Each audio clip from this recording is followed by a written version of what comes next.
Avant d'être détruite dans des circonstances troublantes, il existait les pierres de Guidestone. En pleine campagne américaine, ce monument gravé dans le granit portait des messages pour guider l'humanité afin de reconstruire la civilisation après une catastrophe mondiale. En 1980, les Georgia Guidestones apparaissent en Géorgie, érigés par un mystérieux individu connu sous le nom de R.C. Christian. Personne ne sait vraiment qui il était, ni qui finançait ce projet. J'ai donc voulu extrapoler et imaginer le prix de cette œuvre en prenant en compte la taille, les matériaux, les gravures, le transport, les honoraires, enfin, tout ce qu'il faut.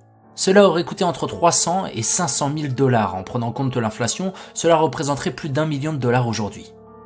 Qui pourrait se permettre de faire une telle œuvre, sans la revendiquer, tout en étant aussi coûteuse? Premier mystère, les inscriptions.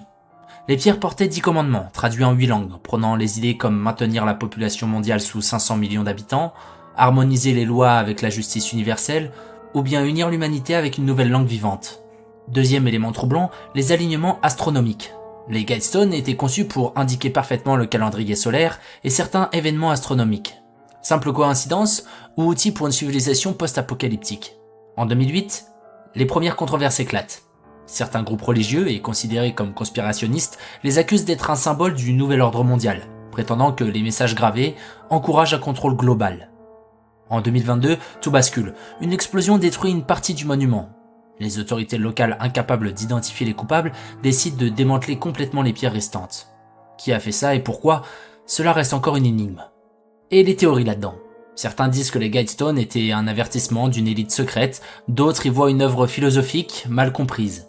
Et si elles avaient été détruites, parce qu'elles dérangeaient.